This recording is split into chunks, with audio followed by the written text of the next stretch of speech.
Imagine standing in a room where a single signature could erase borders, bankrupt a kingdom, and condemn thousands, and realizing that the only thing standing between disaster and survival is a voice no one has ever bothered to hear. Imagine being that voice, dismissed, unseen, unimportant, until the exact moment silence becomes betrayal. Elara Voss had spent 3 years perfecting the art of not existing. Not metaphorically, literally. People looked through her, around her, past her. She poured their wine, polished their silver, opened their doors, and in return, she received the one thing that made her invisible: disregard. But invisibility, she had learned, was not always a weakness. Sometimes, it was the most dangerous position in the room. Because when no one sees you, they do not hide what they are doing. And on the night Duke Alaric Thornvale prepared to sign what would be remembered, had it succeeded, as the most catastrophic treaty in the kingdom's history, Elara saw everything. The manor blazed with candlelight, its tall windows glowing against the cold evening like a beacon of power and wealth. Inside, the air was thick with perfume, politics, and the careful choreography of influence. Nobles moved in quiet clusters, their laughter measured, their words chosen with surgical precision. At the center of it all stood the Duke, tall, composed, every inch the man people trusted to make decisions that would ripple far beyond the walls of his estate. At 38, Alaric Thornvale had built a reputation for decisiveness and strength, a man who did not hesitate when action was required. It was why they had chosen him. It was why this night existed.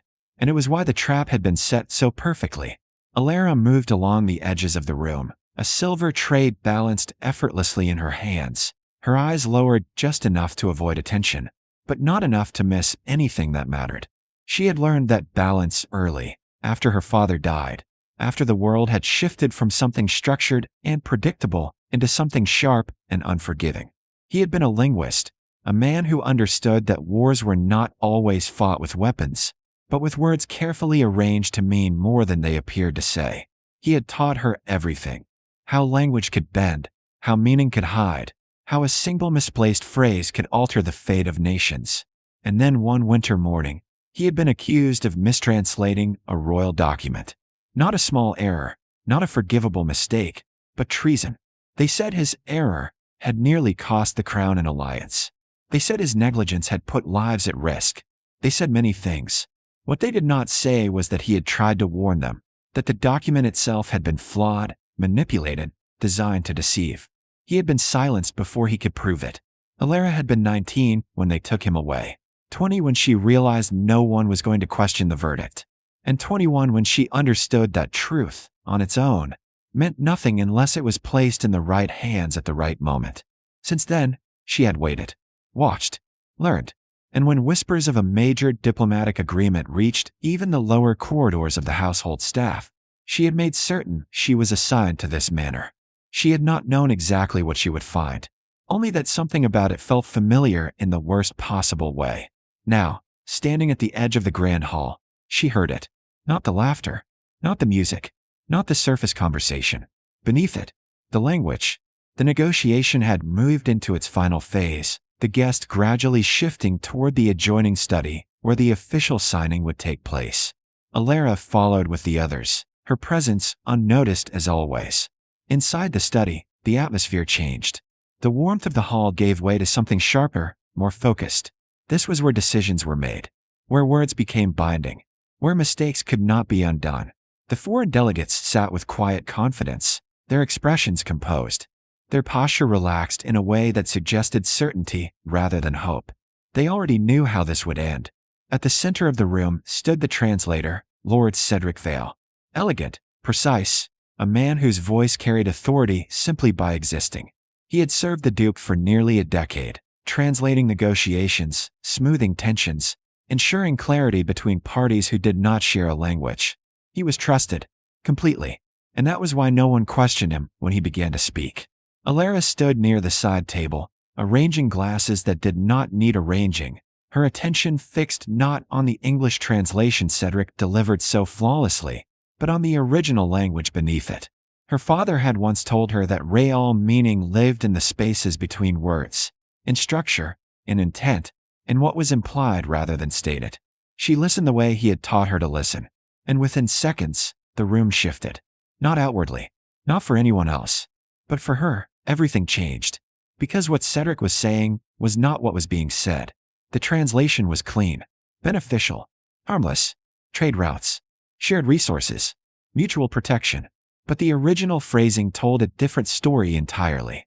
Control disguised as cooperation, access disguised as alliance, authority quietly transferred in clauses designed to appear routine. It was the same technique, the same precision, the same kind of manipulation that had destroyed her father. Elara felt the realization settle into her chest, not as panic, but as clarity. This was not an error. This was intentional, carefully constructed. And if the Duke signed that document, he would not just be making a bad decision. He would be surrendering power he could never reclaim. Across the room, Alaric stepped forward, the document placed before him, the quill already waiting. The moment had arrived. Elara did not move at first. She calculated. Distance, timing, consequence. Everything her father had ever taught her condensed into a single, unavoidable truth. If she did nothing, history would repeat itself. And this time, the cost would be far greater than one man's life. The Duke reached for the pen. The room held its breath. And Elara Voss, maid, servant, invisible, stepped forward. She crossed the space with the quiet confidence of someone who had spent years being ignored, until she stood just close enough. Close enough that no one would notice. Close enough that only he would hear. She leaned in slightly, her voice no more than a breath against his ear. Your Grace, she whispered, steady, certain, unshakable. Your translator is lying. And then she stepped back, returned to her place, and became invisible once more, leaving behind a silence that no one else in the room, yet understood, had already changed everything. The room did not erupt when Elara spoke. No gasps, no accusations. Only a silence so thin it could have been mistaken for calm. Duke Alaric Thornvale did not react outwardly either. His hand remained poised above the document, the quill hovering for a fraction longer than expected before he set it down with quiet precision. He remarked, almost casually, that a matter of such importance deserved a final review in the morning. It was a simple decision, impossible to challenge without drawing attention. The foreign delegates exchanged controlled glances, their confidence faltering just slightly. Lord Cedric Vale, ever composed, agreed smoothly, but something in his expression tightened, just for a second. The moment had shifted, and he felt it. Elara, meanwhile, had already stepped back into her role, her eyes lowered, her presence dissolving into the background as if she had never spoken at all. But invisibility did not mean safety. It meant she had bought time, and not much of it. That night, when the manor had gone quiet and the echoes of the evening faded into stillness, a message reached her through the servants' corridor. No name, no explanation, just a command, *library. Now, Elara paused only briefly before obeying. The library was dim, lit by a dying fire, shadows stretching across shelves of unread books. The Duke stood by the window, his back to her, his posture controlled but not at ease. You spoke to me tonight, he said without turning. Explain. His tone was calm, but there was steel beneath it. Elara closed the door softly and stepped forward. She did not rush, did not stumble over her words. She explained exactly what she had heard, the original language, not the translation. She broke down the phrasing, the hidden clauses, the quiet transfer of power disguised as cooperation. She spoke the way someone speaks when they are not guessing, but knowing. When she finished, the Duke turned to face her, his gaze sharp, measuring. And why should I believe you? He asked. Over a man who has served me for 10 years. Elara met his eyes, steady but not defiant. You shouldn't, she said. Not without proof. That answer lingered between them. Then she reached into her apron and withdrew a folded document, worn with time. She placed it on the table. My father was a royal linguist, she said quietly. He was executed for a mistranslation that was never his. The Duke's expression did not change, but his attention deepened as he unfolded the paper. He tried to expose a falsified treaty, she continued. The same method used tonight. The Duke read in silence. Once quickly, then again, slower. The fire cracked behind them, the only sound in a room that felt heavier with every passing second. When he looked up, something had shifted. Not trust, not yet, but doubt. And doubt was enough. If this is true, he said, his voice low, you are accusing a man of treason. Yes, Elara replied simply. He studied her for a long moment. And if you are wrong, then I understand the consequences. Another pause. Then he nodded once. Decision, not belief, but movement. Say nothing, he ordered. Continue as you have. Elara inclined her head. Yes, Your Grace. As she turned to leave, he stopped her. Your name? Elara Voss. He repeated it quietly, as if committing it to memory. Go. By morning, the manor felt different. Nothing obvious, no raised voices, no open suspicion. But beneath the surface, something had shifted. And Cedric Vale noticed. He found her alone in the east corridor, where pale light stretched across the floor. You're not as invisible as you think, he said smoothly. Elara turned, her expression calm. My lord. He smiled, polite and hollow. You lingered in the study last night. Not an accusation yet. A test. Elara said nothing. He stepped closer, his voice lowering slightly. Curiosity can be dangerous, he added. The warning was soft, almost friendly, but unmistakable. Elara held his gaze just long enough. I learned that a long time ago, she said quietly. For a brief moment, something flickered in his eyes. Calculation, perhaps even recognition. Then it vanished. He straightened, the mask slipping perfectly back into place. Be careful, he said.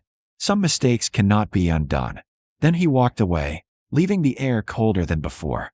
Elara stood still for a moment, her pulse steady despite the threat. The truth was no longer hidden. The game had begun, and this time, she was no longer invisible. The final morning arrived in a silence that felt deliberate, as though the manor itself understood something was about to break. The great hall filled with nobles and officials, their composure intact, their expectations unchanged. At the center stood Duke Alaric Thornvale, calm and unreadable. At the edge of the room stood Elara, still, unnoticed, but no longer uncertain. The document was brought forward again. No speeches, no ceremony. The Duke simply ordered the independent translator to read. And within moments, the truth surfaced. What had been presented as alliance unraveled into control. What sounded like cooperation revealed itself as surrender. Clause by clause, the deception collapsed. Silence followed, heavy, undeniable. Cedric Vale tried to recover, denying everything with practiced ease, even casting doubt toward Elara. But the Duke stepped forward, voice steady, and presented the proof, the earlier document, the pattern, the unmistakable truth. That was enough. Guards moved in. Cedric's composure finally cracked as he was taken away. His gaze met Elara's once. She did not look away. He did. The room slowly exhaled, the weight of what had nearly happened settling over everyone present. At the edge, Elara stood quietly, feeling something inside her finally release. It was done. Later, in the quiet library, the Duke found her. He told her her father's name would be restored.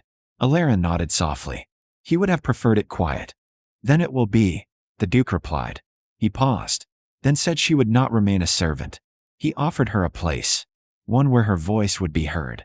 Elara considered, then met his gaze. I accept. As he turned to leave, he added quietly, next time, speak before I reach for the pen. Elara allowed the faintest response. Next time, you won't need me to. When he was gone, she took the folded paper from her pocket, the past she had carried for years, and placed it gently on a shelf. Then she walked out of the room. This time, she was no longer invisible.